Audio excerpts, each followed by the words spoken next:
Damas y caballeros, niños y niñas, tentáculos y destentáculos, bienvenidos a un nuevo episodio de su canal de ciencia entretenida Pregunta la View. Hoy responderé una pregunta que vale por varias, pero que están todas relacionadas de una manera u otra. Primero, la señorita Niani Random de Santiago nos pregunta: ¿crees que la civilización es una forma avanzada de tribalismo? Sí y no. Claramente una cosa es una forma más avanzada de la otra.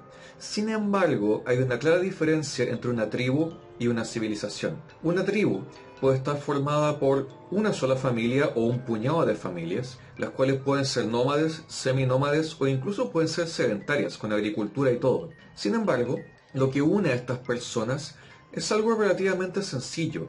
Es un sentimiento de identidad, una identidad cultural, con su propio lenguaje, sus propias creencias, sus propios valores y su propio deseo de unión y de mantener un territorio. A veces una tribu puede consistir en solamente un puñado de personas y en otras ocasiones pueden ser miles de personas repartidas en un extenso territorio. ¿Cuándo la cosa se convierte en una civilización como tal? Cuando tenemos instituciones. Cuando ya no hablamos simplemente de un sistema de creencias, sino de una religión como tal. Cuando ya no hablamos simplemente de un jefe o una jerarquía, sino de un sistema de gobierno. Cuando ya no hablamos simplemente de agricultura, intercambio o trueque, sino de un sistema económico complejo, con sus propias reglas, leyes y matemáticas. Y cuando ya no hablamos solamente de reglas impuestas por el bien común, sino de un sistema de leyes, muchas veces con un código escrito. Cuando tenemos instituciones que aseguran el porvenir de toda esta gente, ahí ya hablamos de civilización. ¿Qué grupos humanos tribales perduraron por varias centurias? Uf, montones. Siguiendo la definición que acabamos de decir, incluso tenemos una cantidad de tribus que siguen existiendo hoy en día. Tenemos a los Rapa Nui en Isla de Pascua, tenemos a los Inuit en el Polo Norte, tenemos a los Maorí en Nueva Zelanda.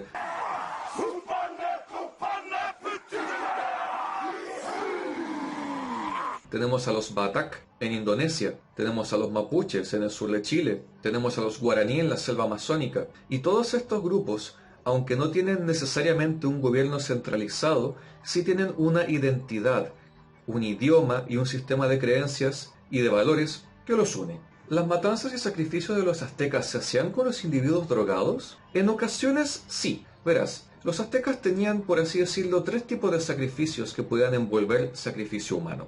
Primero, el sacrificio de prisioneros de guerra, que era bastante común.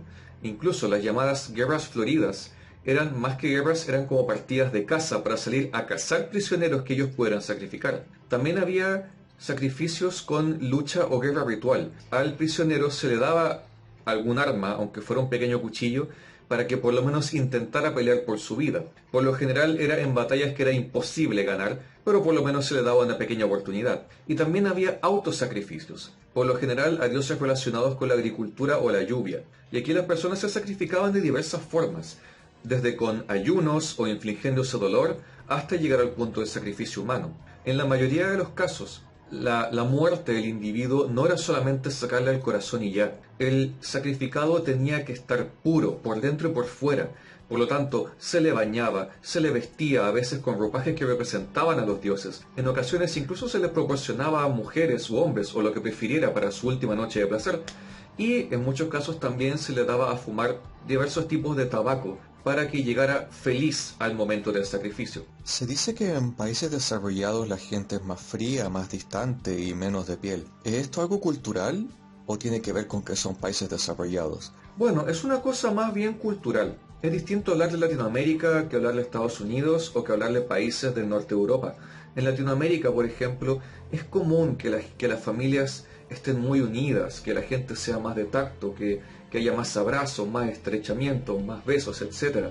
También los hijos abandonan a sus padres relativamente tarde, hablamos de fácilmente a los 24 o incluso a los 30 años. Mientras que en Estados Unidos, por ejemplo, a los 18 o incluso a los 16, la gente joven ya tiene su propio auto, ya tiene una carrera técnica y ya está pensando en abandonar a sus padres y tener su propia casa. En los países escandinavos esto es aún más marcado, donde desde niños se incentiva a las personas a ser totalmente independientes. Y ese es el punto. No se trata de ser más fríos, sino que se trata de ser independientes. Es perfectamente posible que una persona a sus 20 años ya sea perfectamente independiente, tenga su propia casa, su auto y hasta su familia, 2 perros y un hámster. Y como consecuencia de esta independencia es que nosotros los percibimos como más fríos, más alejados y menos de piel. El Internet es un lenguaje muy impersonal que puede tener consecuencias inesperadas para nosotros. ¿Hay maneras de que el Internet sea más cohesionado y que nos unifique más? Parecido al caso anterior, hay efectos del Internet y de las nuevas formas de comunicación que son más consecuencias que otra cosa. Piénsalo de esta manera, el Internet no solamente nos hace más independientes, sino que también nos da siempre lo que queremos. Si nosotros buscamos en redes sociales o en plataformas de video o de música o lo que sea, algún tema que nos guste, los algoritmos de Internet poco a poco se van a ir sincronizando con nuestros gustos y nos van a dar cada vez más de lo que nosotros queremos y cada vez menos de cosas diferentes. Por lo tanto, sin darnos cuenta, nosotros mismos nos terminamos aislándonos en nuestra propia burbuja. Y es por eso que muchas veces cuando alguien que ha estado mucho tiempo en Internet escucha la opinión de una persona que piensa diferente a él o a ella, surgen debates, surgen peleas y surgen ese tipo de cosas, porque se pierde la costumbre de intercambiar opiniones diferentes de manera sana. Sobre todo porque Internet te rodea de lo que tú quieres oír y te rodea de personas que piensan igual que tú. ¿Se puede corregir eso? Sí. ¿Cómo? Cambiando los algoritmos.